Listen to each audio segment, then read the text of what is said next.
Hello, everybody. Welcome into another episode of the Fantasy Pros Football Podcast. I am Ryan Wormeli, joined on this Thursday morning by Andrew Erickson and by Derek Brown. And fellas, we are talking about some must-start players here as teams try to clinch that playoff spot in the final week of the fantasy regular season for most teams in most leagues playing fantasy this year. We are going to start with the running backs. We are going to start with Derek Brown. DBro, who do you got? Man, it's Chuba Hubbard, man. This is his backfield. 65% of the snaps, and this honestly should have been his backfield for multiple weeks. Like, Miles Sanders has not been good the entire season, but we had to get Deuce Staley out of the house just to finally see that.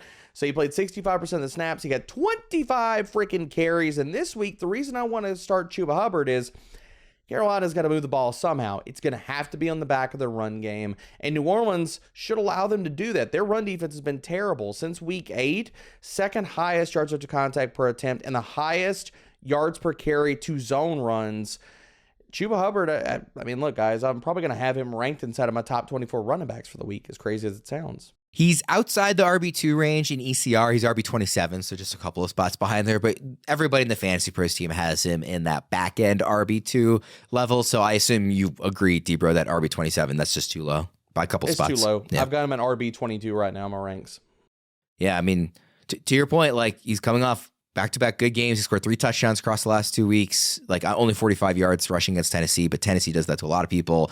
Just, he's gotten the volume. They made the coaching change. Erickson, where are you going to have Hubbard by the time we get to the end of the week?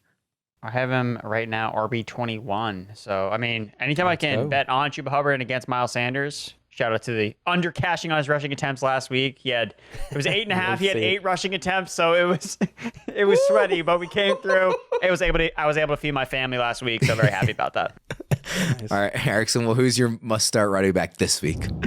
I'm going to the Texans backfield. We talked about Devin Singletary. I'm going to go with Dameon Pierce.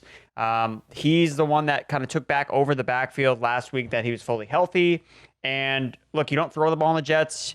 You don't really score on the Jets at all, but how teams attack the Jets is on the ground. Like, teams run the ball against the Jets because that's their weaker part of their defense, not their secondary. They face the number 1 run rate.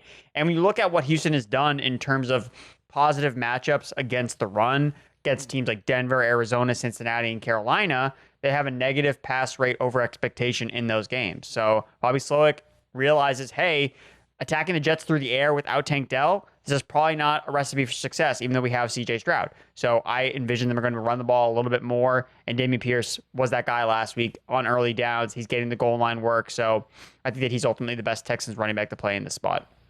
You are the high man amongst the Fantasy Pros rankers on Pierce. You've got him RB29. Fitz has him RB34. DBro, you've got him RB36 right now. Are you going to change that at all, or are you still several spots lower than Erickson is?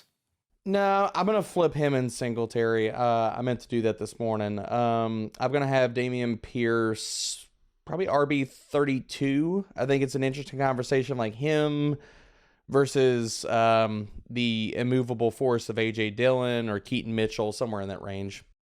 DBro, let's stick with you for the next guy. Who is your next must-start running back? All right, well, we've been on this show before. We've called it before. I'm calling it this week, boys. Javonte Williams gets his first rushing touchdown of the season. You look at what the Chargers have struggled against, and I know you could throw the ball, and everybody's going to be high on Russ this week. You can also run the ball versus the Chargers of the last few weeks. Since week 8, 10th highest explosive run rate, 12th highest yards after contact per attempt. And we know Denver, if they can run the ball, they're going to run the ball. Russell Wilson, I mean, tell me how happy Sean Payton must have been seeing Russell have to go out there, have to throw the ball to get back in the game, and then throw all these picks.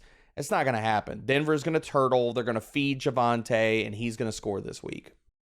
It feels like anecdotally, Javonte Williams getting more healthy. He's getting, really nice usage in that offense. We know what Sean Payton can do with running backs. So we're all pretty excited about him.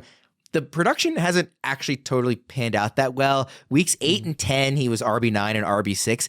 Every other week this season, he's been RB20 or lower more often than not. Even the last 3 weeks, RB31, RB29, RB24. These are all in half PPR scoring settings. So are we being like a little too optimistic about him, just given what the actual production has borne out, DBro? Yeah, I mean, for most weeks now, I've had him very aggressively ranked depending on the matchup. I forget who he was playing, and we got on this show, and I was telling everybody he was a must start. He was an RB1, and he did pay off that week.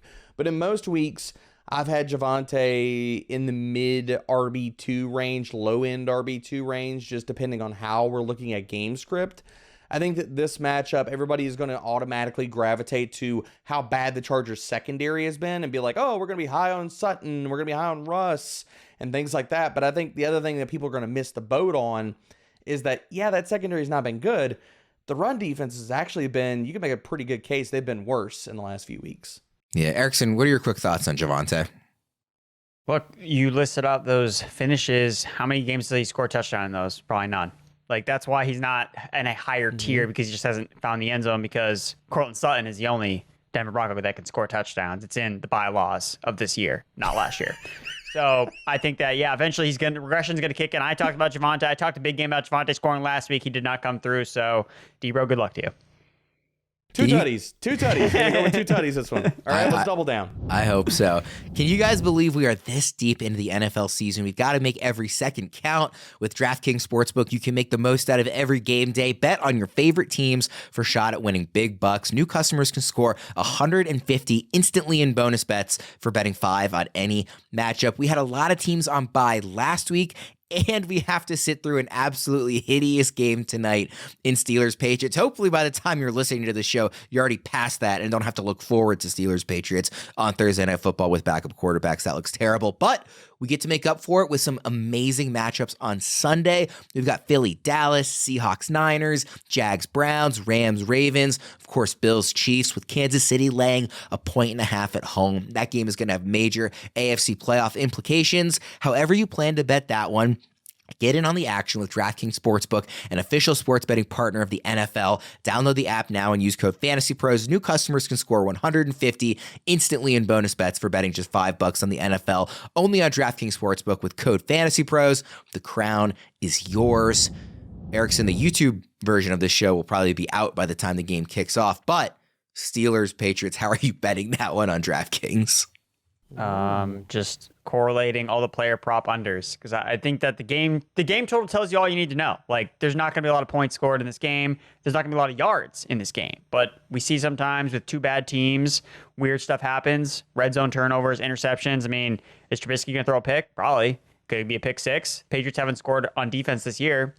You know, that could happen. And that's going to potentially drive the game total over 30 points, which is just absolutely ridiculous of how low a number that is. So I prefer the attack now to be just all the unders on Trubisky passing, Pickens under, Deontay Johnson under, because if Trubisky throws for 100 yards, none of his receivers are going over their props. So I think that's the best way to attack it, is correlate it, which is a lot of unders for player props. Sorry, all I heard you say was you're betting the over on Zeke's carries. That's all I heard, Erickson. Zeke's carries is interesting. Uh-huh. DBro, you missed a good argument between me and Erickson on the Tuesday show about whether or not you should bet the over or under on this game. I have heard bits and pieces of this argument. This argument has sent ripples through the Fantasy Pros Slack, okay? So I've been made aware of this argument. Everybody can go listen to the Tuesday show if they want to hear Erickson and I disagree. Erickson, who is your next must-start running back? Alexander Mattison, very polarizing player this year. I just really like the matchup this week against the Raiders. 26th in rushing yards allowed per game, 24th in rush defense DVOA. And even though it looked like Ty Chandler was going to take a bigger, part of this backfield, Alexander Mattison, the Vikings are still they're still viewing him as the guy that they want to see the ball the most. So maybe that changes out of the bye week, but until I see it, until we actually see Ty Chandler be the RB1 in this offense, I'm going to assume it's still Mattison. 56% snap share the last time we saw them play, 10 carries for 52 yards, averaging 5.2 yards per carry. Chandler only saw 33% of snaps. He had 4 carries for 8 yards while seeing 2 targets. So I just think the matchup alone warrants a start for Mattison, and even like a flex start for Ty Chandler. I know I'm in a couple tough spots this week without Ramondre, where I gotta have to plug in Ty Chandler, which I think is an okay move just based on the matchup and the fact that the backfield could switch a little bit more with Chandler as the more explosive guy. But I think Madison's still someone that you're probably going to start because the team's obsession with continuing to play him, especially in the red zone, like they're still using him a lot. So I think the matchup's good enough to warrant a start out of Mattison this week. DBro, Mattison is RB26 in half PPR rankings, according to the experts. Is that too high, too low, or just right? It's about right. I mean, I've got him at RB28. He's just in that sludge of RB3 land where you're like, I don't like anybody here. Okay, well, who gets a touchdown? Probably not Alexander Mattison. Oh, does he even have a rushing touchdown this season? I don't think he does, guys. Correct me if I'm wrong. I think it's him and Javonte are kind of like hand-holding going down the path of no touchdown land. They're regression candidates that need to score a rushing touchdown. Yeah, I'm pulling it up here now. He does not. So you're not misremembering. He has. I want to say the only touchdown he has, or maybe he has two receiving. He's receiving touchdowns. He's got 3 receiving, but he has 0 he's got rushing. receiving touchdowns, which makes no freaking sense, but whatever. Yeah. DBro, sticking with you. Who's your next must-start running back? I want to bring up a name people might not expect, especially considering the matchup. Everybody's going to look at, okay, well, you could throw the versus the Jaguars. Okay, Elijah Moore. Let's go with Joe Flacco because we like elite plays.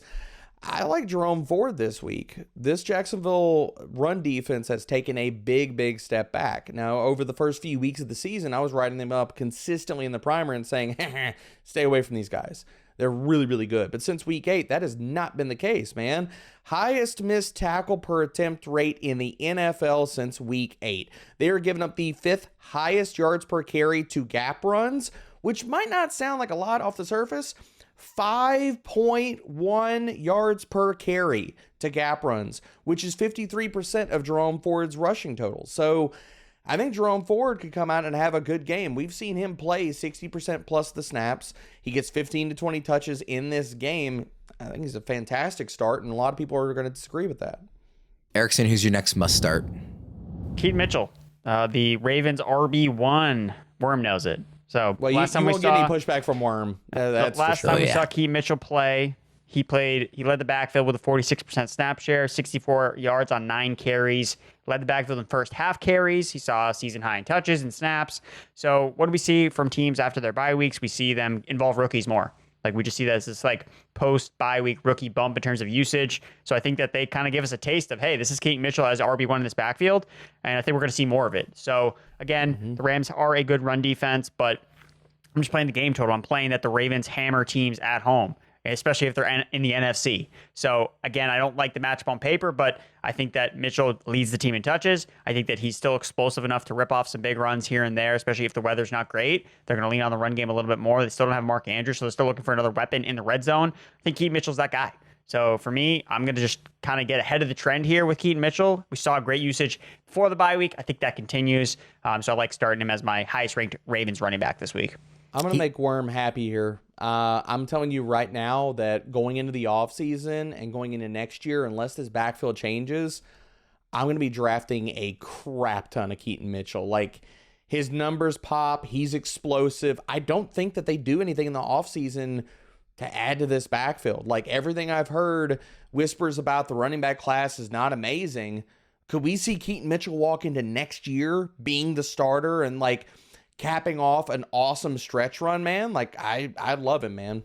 I will be stunned if they don't add a running back, but I think it will be like a day 3 running back. Like, it's not going to be a guy that's going to come in and usurp anybody's starting role, or like even a free agent running back. Honestly, like it's not going to be like an early round running back or anything like that. But they'll add somebody for depth. But I mean, I'm with you. I haven't seen anything that outside of worrying about his size and his health to tell me that Keaton Mitchell can't be the starting running back for the Ravens. No, and this coaching staff, like, how many guys do we talk about that have been undersized in Baltimore, like, versus standards? Like, even J.K. Dobbins wasn't a big guy, but Justin Forsett, we can go all the way back to that. Yeah. Like, he's basically the exact same size as Justin Forsett. They had no problems giving him a ton of volume.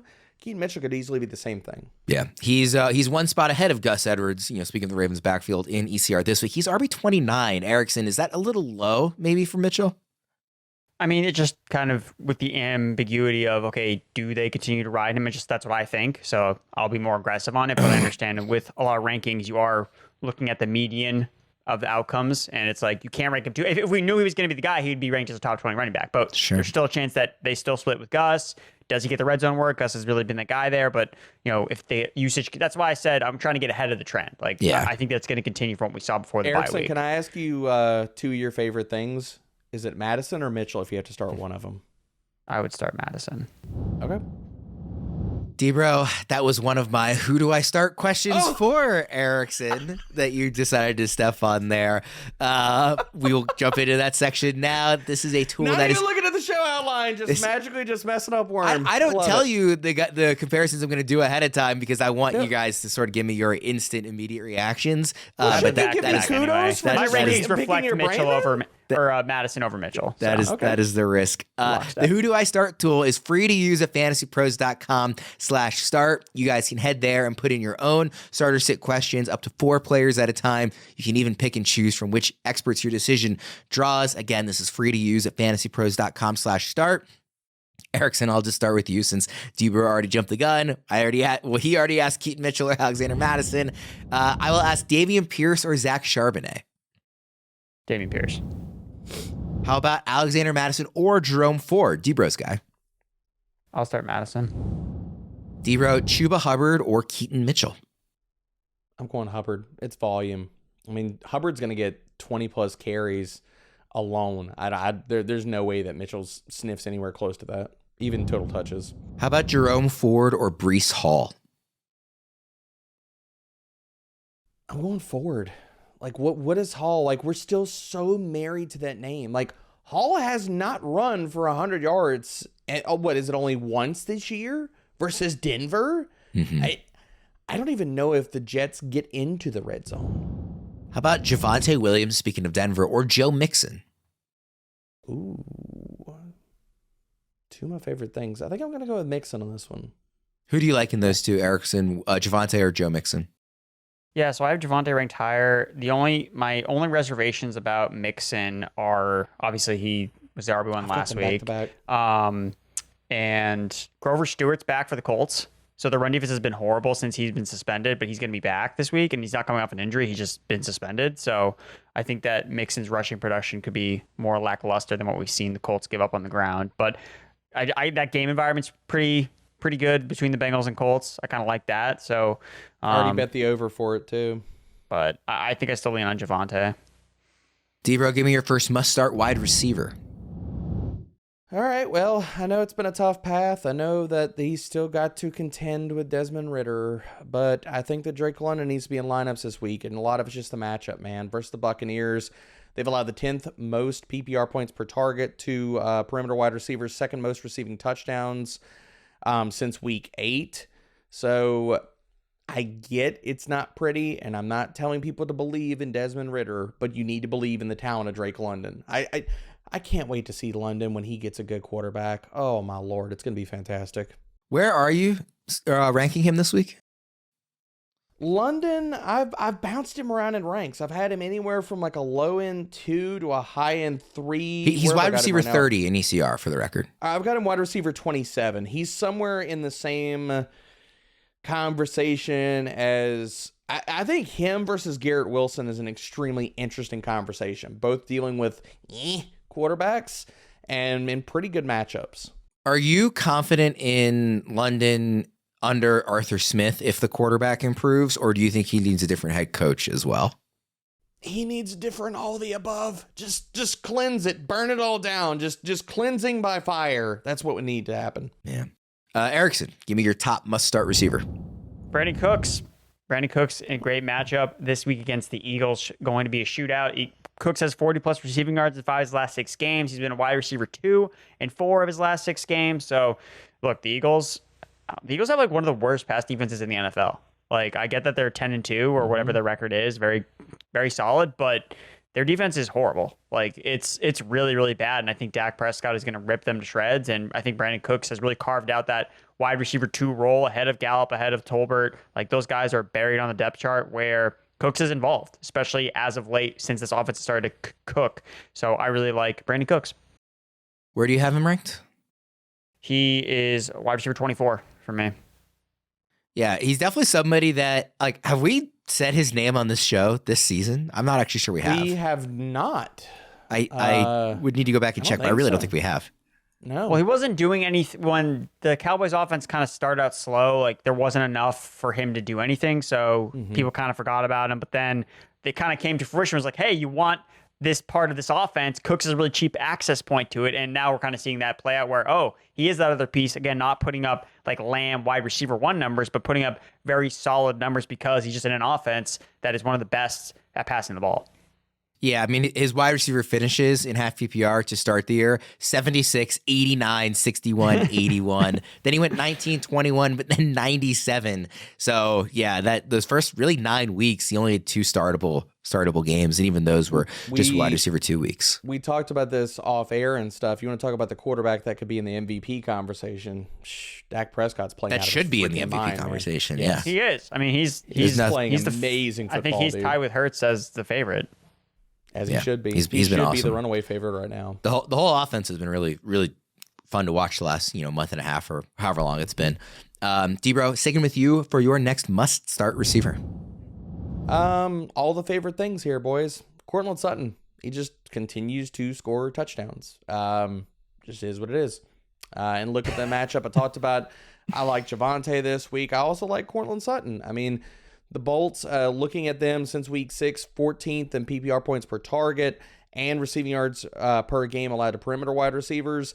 Sutton's been the only thing working in that passing attack. It ain't Jerry Jeudy. It's not a tight end. It's not Marvin Mims. It's nobody. So when Russ drops back, whether he's looking in the end zone, whether he's looking deep, it's Sutton, it's Sutton, it's Sutton, and it's Sutton. So in talking about Javonte, we said he hasn't scored a lot of touchdowns. He's, regression is coming. He's going to score touchdowns. Why are we not saying the reverse for Sutton? He's scored a ton of touchdowns. Regression is coming. He's going to stop. And I am actually on your side here, DBro, but just play devil's advocate. Why is it not going away? Because he's the only show in town. There is no other receiver in that offense. Like, point to who else is going to catch passes, much less who else does Russ trust when they get inside the 20. When he goes and shoots for the end zone, man. Like, Sutton's end zone targets are through the freaking roof. And that's why I'll continue to bet on him scoring touchdowns, because there is, like, if Javonte doesn't get the touchdowns or Russ doesn't run it in, what's your third option if it's not Sutton? It's not Adam Troutman. It ain't Marvin Mims. It's not Jerry Jeudy. Who else? Nobody. He's only had 3 games this season where his final, fantasy production was not in between 11 and 17 fantasy points. And 2 of those games he was at 8 and 9. So really he's only had 1 game this whole season that he wasn't between 8 and 17 fantasy points. Just like remarkably consistent every single week. You know exactly what you're getting. If he had a receiving yardage ceiling, like if he was not putting up like 50 to 60, maybe 70 yards, but if Sutton was putting up like 80 and 90, people would be buzzing about him and everybody be loving him this year. If he was doing that, he would be living up to what Erickson expected him to do last year, finally, which he obviously did not do. Guys, it's December, which means it's holiday season, and we are excited to share that our new customer holiday offer for our premium tools for a limited time. You can double the length of your new subscription when you upgrade to any of our premium plans. That's for free that you can double it. That means you get a full extra year when you upgrade on an annual plan. So if you're looking to get premium access well into the 2025 season, this offer is for you. Check out fantasypros.com/promo to take advantage of our holiday offer and double your subscription for free today. Erickson, give me your next must-start receiver. Talked about it on the prediction show earlier this week. Elijah Moore for the Cleveland Browns. I think that he's going to be the wide receiver 1 this week. I don't think Amari Cooper is going to play. He's dealing with a concussion. He's also dealing with a rib injury from Amari Cooper. I'm like, man, I don't want to play this week. Like, let Elijah Moore cook. We saw 12 targets last week from Joe Flacco, 29% target share. He only caught 4 passes, but he had 83 yards.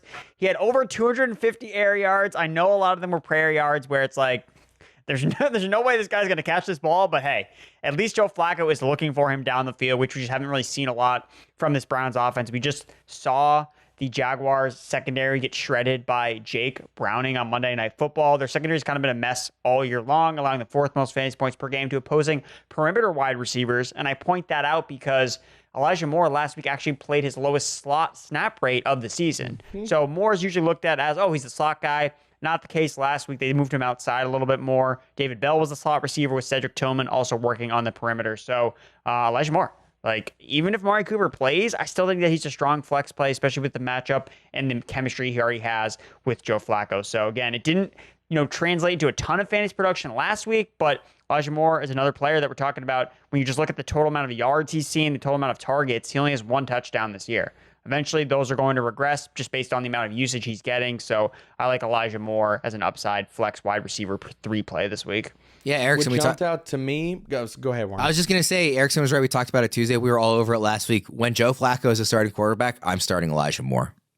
Yeah, man. And what jumped out to me when I was writing out the primer, Elijah Moore's ADOT last week. We could talk about like all the air yards. His ADOT was 21.4. Like, where did that come from? Because the rest of the season, Elijah Moore has been like 5 yards, 6 yards, 7 yards. Flacco doesn't get out of bed unless he's throwing the ball 40 yards downfield on average. Yep.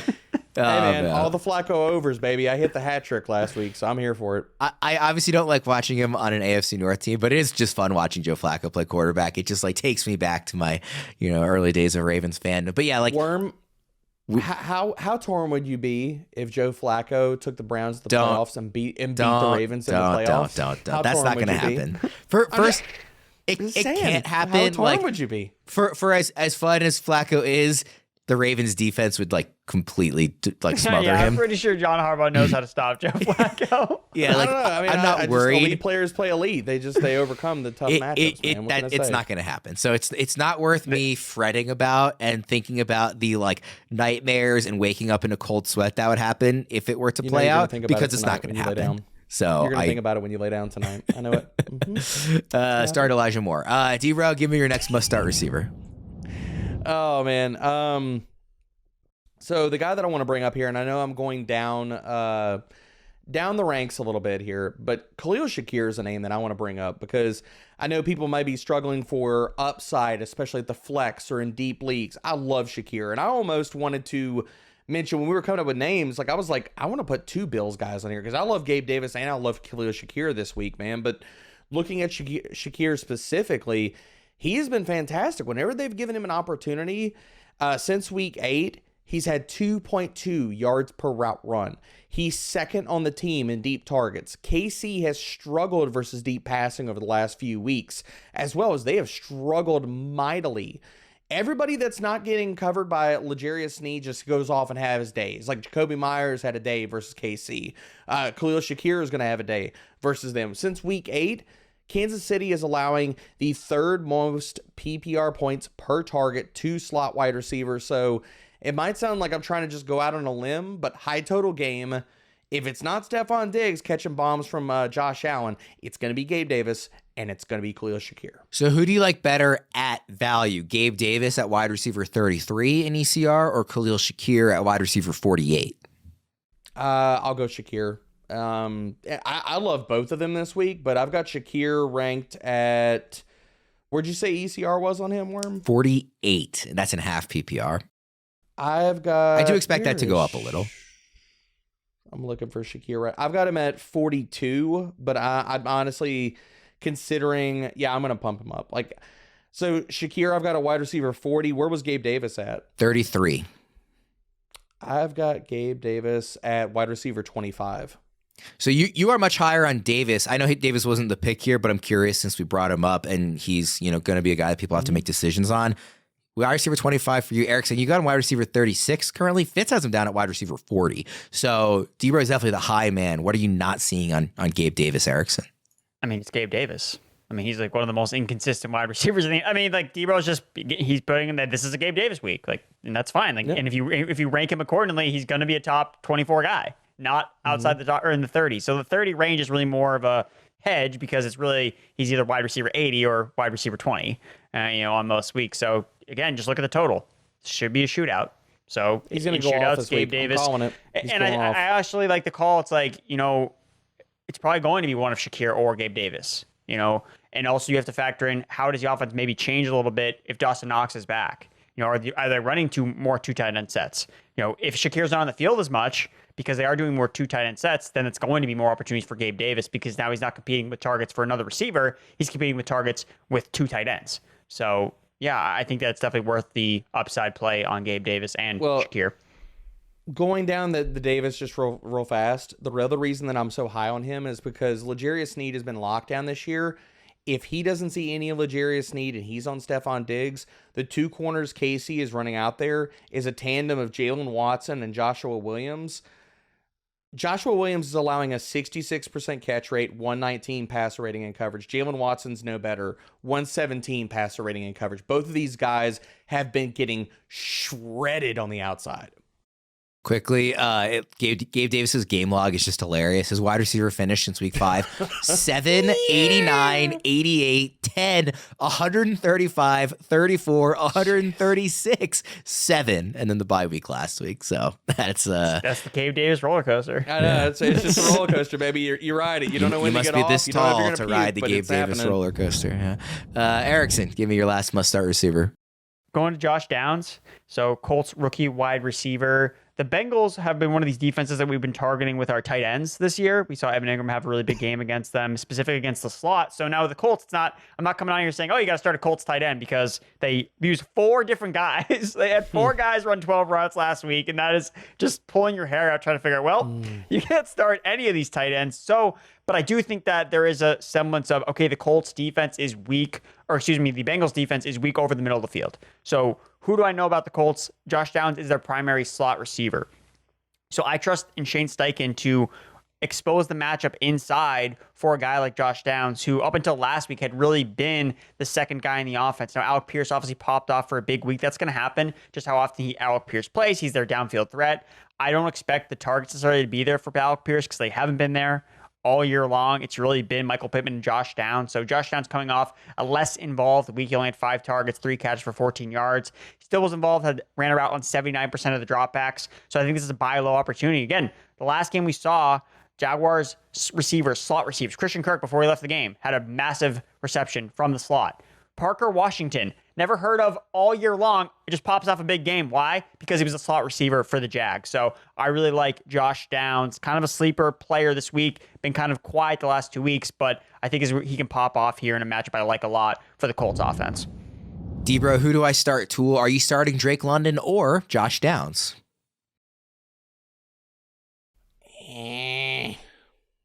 I'm going to go London. I'm probably going to hate myself for it, but I'm going to go London. How about Courtland Sutton or Puka Nacua? I don't answer non-Puka questions. It's always Puka. Come on.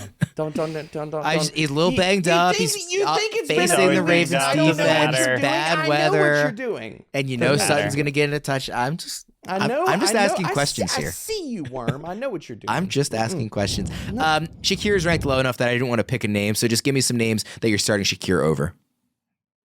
I will consider starting Shakir over Chris Godwin. I will start Shakir over Noah Brown. I will start Shakir over Zay Jones, T. Higgins, Jaden Reed. Jordan Addison? Yes, over Jordan Addison. Okay. Erickson, Brandin Cooks or Garrett Wilson? Brandin Cooks. Elijah Moore or JSN? Elijah Moore. Josh Downs or Adam Thielen?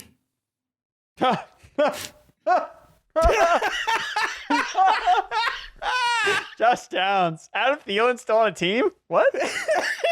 They are ranked close together they're like back-to-back in ECR. So look, because Adam Thielen has to be ranked somewhere, but we all know it's over. It's over, man. The question didn't even it wasn't just so much the question, it was Erickson's reaction. I know you're acting like it's crazy, and I agree with you that it's a clear answer, but these are questions people will have because of where these guys are ranked in ECR, which is why, in fact, Thielen is actually higher than Downs in ECR currently. Yeah, because he has to be ranked because he's got to pop up in the projections. He's a projections guy. And look, I'll admit the Saints, a lot of man coverage, and that's where Adam Thielen has been his best, is against man coverage. I get that. But again, this is why we were screaming from the rooftops to sell high on Adam. We knew that the garbage time production was not going to continue. And what do you know? It has not. Where do you have Downs ranked, and where do you have Thielen ranked, Erickson? Because I'm with you. I've got Downs Downs is 27. Adam Thielen's look, I get the question. I have Thielen ranked 30 because that's you where he get just the goes question every now week. after laughing in my face. No, because I just can't. I can't. If I owned Adam Thielen in any league, which I don't because I didn't draft him, it's I don't know how you're even considering starting him. Yeah. I mean, if people own him, that dream's dead, man. It's been dead for a few weeks. Even though talk about the matchup against the Saints, again, a lot of man coverage. That's where Thielen's been its best. But it's are you really going to start Adam Thielen? I don't think you can. Like, Over Josh Downs? No. Over Well, let me ask you a different anybody. Downs question then. Let me ask you the same one I asked DBro, Josh Downs or Drake London? Oh, you're asking that to me now? Yeah. Josh Downs, I think, would probably be, because I think he has way more upside. Just Drake London just doesn't have like wide receiver one upside just because of the offense he plays in. Like, he has to catch touchdown. Whereas I think Josh Downs, again, just really like this game. Colts and Bengals. Yep. I think it goes over, and I think that means Josh Downs could be more involved. All right, DBro, we'll wrap up quickly with the quarterback, tight end, and defense/special teams. Give me your 3 guys there.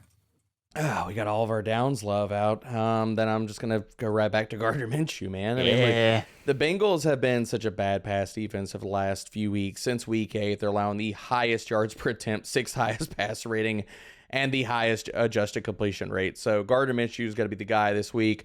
Isaiah Likely is my tight end. There you go, Worm. There's a Raven for you. But the Chargers have not been able to, or excuse me, the Rams have not been able to, wrong LA team, have not been able to stop tight ends at all. 6th most fantasy points per game, 5th most receiving yards per game. And the defense that I'm going to play this week is, oh, let me see, who is playing the Jets? It's the Texans. The Texans. Let's go. Gardner Minshew or your boy CJ Stroud this week? Are you being serious? Yeah. I think this is an interesting question. Yeah. Stroud. It's Stroud. Going up against the Jets, I mean, it's a tough. I would start Minshew. And you love I just Minshew. want I Stroud. think it's a reasonable question. They're like Yeah, 3 I'm spots going apart in Stroud. ECR. You started drinking Miller Lights too early in the morning. That's Stroud. It's never too early for a Miller Lite. Erickson, who would you play of those two? Since you agreed it was an interesting question. Oh, I said Minshew. Yeah. Okay, yeah, all right. Erickson. I've seen enough games through the mud at MetLife Stadium to realize it's not a place you want to play your quarterbacks. Yeah. Erickson, give me your QB TEDST.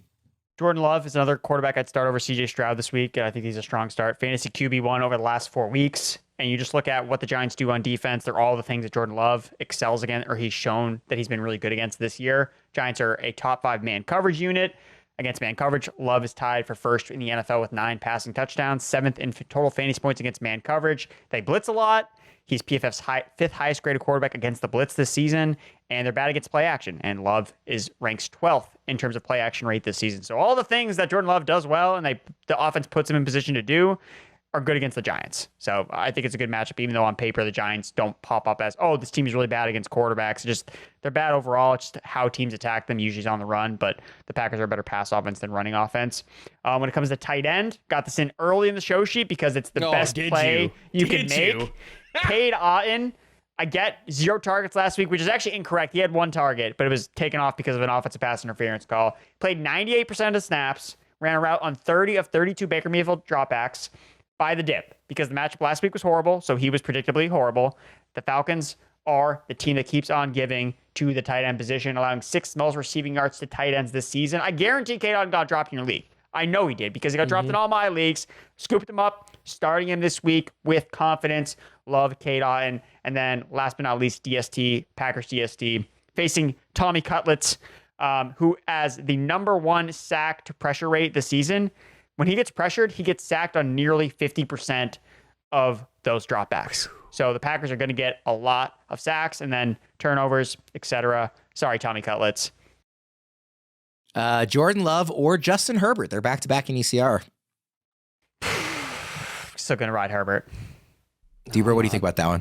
I'm not. No, I've seen Justin Herbert's stat lines recently. I'm not. Give me love. DBro, I'm sorry for throwing both a Puka question your way and a CJ Stroud question your way. That was my mistake for putting that on you. Just hateful, man. Just absolutely spiteful. I bring up Ravens, I talk them up, and this is how you repay me. Thank you so much, Worm. Quick recap of the guys we're starting. We are starting Chuba Hubbard, Dameon Pierce, Javonte Williams, Alexander Mattison, Jerome Ford, Keaton Mitchell, Drake London, Brandin Cooks, Courtland Sutton, Elijah Moore, Khalil Shakir, Josh Downs, Gardner Minshew, Jordan Love, Isaiah Likely, Cade Otton, the Texans defense, and the Packers defense. Everybody have a great week 14. Go out and clinch those playoff spots in all your leagues. For DBro and Erickson, I am Ryan Wormeli. We'll see you again next week.